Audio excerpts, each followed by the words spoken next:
Jadi menurut saya memang secara saintifik TSM itu memenuhi syarat, dan pernyataan yang hari ini disampaikan bahwa tuntutan kecurangan yang bersifat TSM ini adalah valid, dan itu memenuhi syarat saya kira untuk mendiskualifikasi calon kecurangan yang bersifat terstruktur, sistematik dan masif.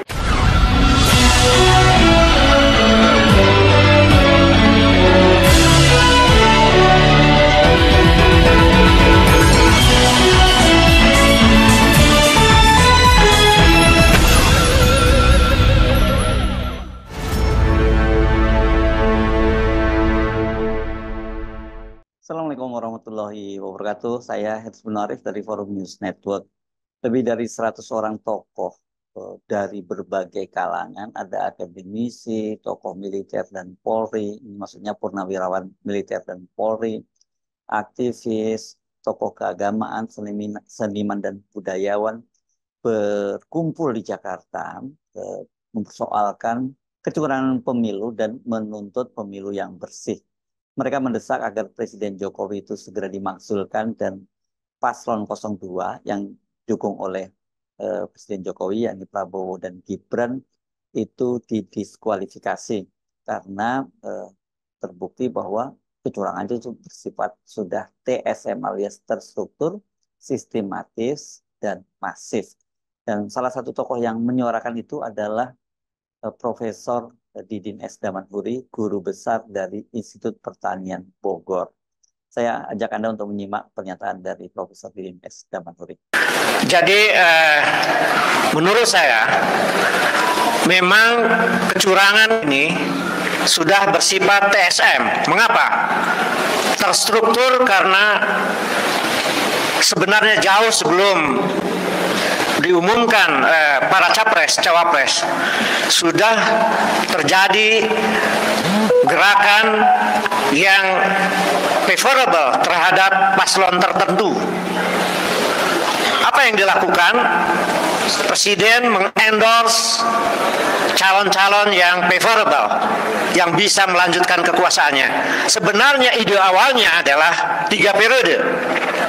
Itu sudah lebih dari setahun didengungkan, tapi rupanya tidak memperoleh ada dukungan, tetapi kemudian diveto oleh salah seorang ketua umum partai dan akhirnya tidak bisa dilanjutkan. Kemudian berubah menjadi apa yang disebut dengan penundaan pemilu, itu pun gagal. Tapi setelah itu idenya adalah bagaimana melestarikan kekuasaan lewat anaknya. Dan setelah itu MK menjadi instrumen untuk melegitimasi putranya itu menjadi cawapres, walaupun secara regulasi tidak memungkinkan. Tetapi di situ pamannya sudah kita ketahui melancarkan dan memutuskan bahwa dia akhirnya sah, walaupun kemudian MK yang diketuai oleh Profesor Jimli Asidiki menyatakan terjadi pelanggaran etik yang berat dan dia dipecat sebagai ketua MK. Nah, celakanya KPU yang menjadi bagian dari instrumen melestarikan kekuasaan tersebut itu meloloskan putra presiden ini menjadi cawapres, dan kemudian KPU meloloskannya, yang kemudian hari DPKP mengatakan ini adalah terjadi pelanggaran etik berat. Kemudian presiden dan seluruh aparatus negara memobilisasi seluruh aparat, baik itu oknum TNI Polri, kepala dinas sampai ke kepala desa, untuk memenangkan paslon nomor 2 tersebut. Tidak selesai sampai di situ, presiden, sekian menteri terlibat membagikan bansos baik berupa tunai maupun beras secara sangat vulgar dan mengatasnamakan itu adalah bantuan personal. Padahal bahkan itu di depan istana. Padahal menurut regulasi yang ada, bansos hanya bisa dibagikan kepada rakyat yang menjadi haknya, yaitu secara impersonal lewat pos. Tidak ada impersonal, tidak ada personalisasi dari bantuan sosial, apalagi politisasi, dan itu adalah penyalahgunaan kekuasaan yang nanti bisa dibuktikan itu adalah korup. Saya ingin share di dalam kesempatan yang sangat baik ini tentang apa yang disebut dengan TSM, terstruktur, sistematik, dan masif. Jadi menurut saya memang kecurangan ini sudah bersifat TSM. Mengapa? Terstruktur karena sebenarnya jauh sebelum diumumkan para capres, cawapres, sudah terjadi gerakan yang favorable terhadap paslon tertentu. Apa yang dilakukan? Presiden mengendorse calon-calon yang favorable, yang bisa melanjutkan kekuasaannya. Sebenarnya ide awalnya adalah 3 periode. Itu sudah lebih dari setahun didengungkan. Tapi rupanya tidak memperoleh ada dukungan, tetapi kemudian diveto oleh salah seorang ketua partai dan akhirnya tidak bisa dilanjutkan. Kemudian berubah menjadi apa yang disebut dengan penundaan pemilu, itu pun gagal. Tapi setelah itu idenya adalah bagaimana melestarikan kekuasaan lewat anaknya. Dan setelah itu MK menjadi instrumen untuk melegitimasi putranya itu menjadi cawapres, walaupun secara regulasi tidak memungkinkan.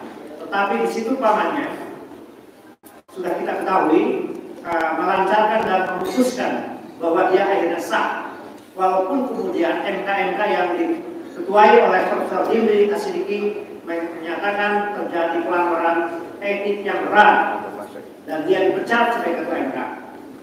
Nah, celakanya KPU yang menjadi bagian dari instrumen melestarikan kekuasaan tersebut itu meloloskan putra presiden ini menjadi cawapres, dan kemudian KPU meloloskannya, yang kemudian hari DPKP mengatakan ini adalah terjadi pelanggaran etik berat.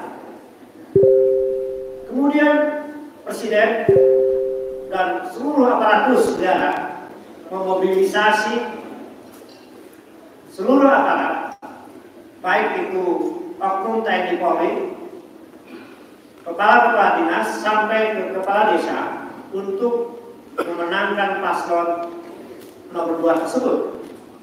Tidak selesai sampai di situ, Presiden, sekian menteri terlibat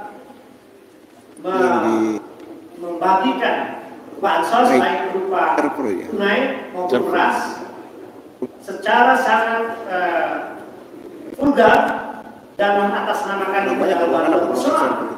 Padahal bahkan itu masalah di depan sana.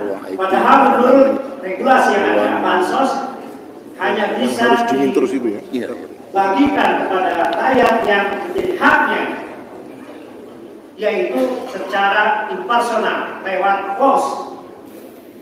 Tidak ada impersonal, tidak ada personalisasi dari bantuan sosial, apalagi politisasi, dan itu adalah penyalahgunaan kekuasaan yang nanti bisa dibuktikan itu adalah korup.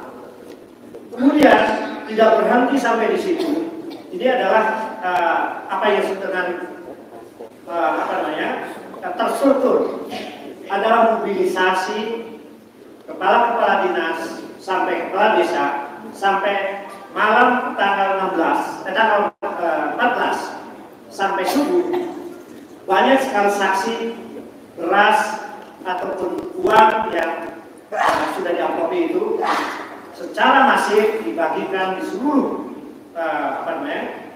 desa-desa, di seluruh daerah, bahkan dibisiki dengan bansos ataupun pembagian itu bahwa apabila bukan paslon 02 melanjutkan pemerintahan, maka bansos akan dihentikan. Jadi ini sebuah framing yang jahat sekali, yang memihak, dan itu tidak dibenarkan secara undang-undang. Kemudian sampai di situ tentang terstruktur ilustrasinya. Lalu kemudian yang kedua adalah apa yang disebut dengan sistematik.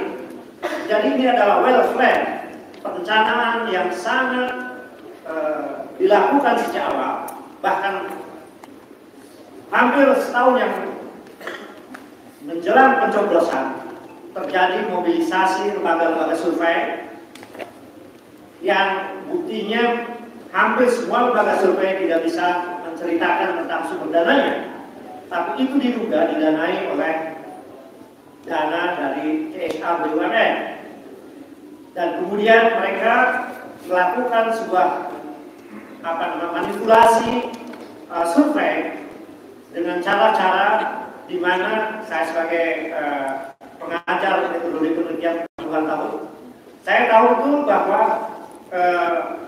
metode samplingnya adalah manipulatif, yaitu dipersiapkan di wilayah tertentu, dan ada orang-orang yang dipersiapkan untuk siapa responden yang bahkan di briefing bagaimana menjawab kuesioner yang sifatnya juga tertutup.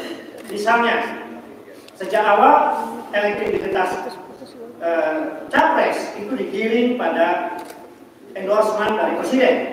Itu berganti-ganti memang, tapi menjelang beberapa bulan pemilihan akhirnya kemudian elektabilitas oleh para lembaga survei itu terarah pada satu nama. Jadi berganti nama sebelumnya, lalu kita tahu akhirnya nama 02 itu. Nah, ada lagi cawapres pun sebenarnya bersekian nama elektabilitas dimunculkan, tapi ketika sudah terjadi atau menjelang keterpilihan di MK itu, nama itu kemudian lembaga survei memframing dan menggiring akhirnya nama Gibran Rakabuming Raka itulah yang kemudian yang terpaling tinggi elektabilitasnya.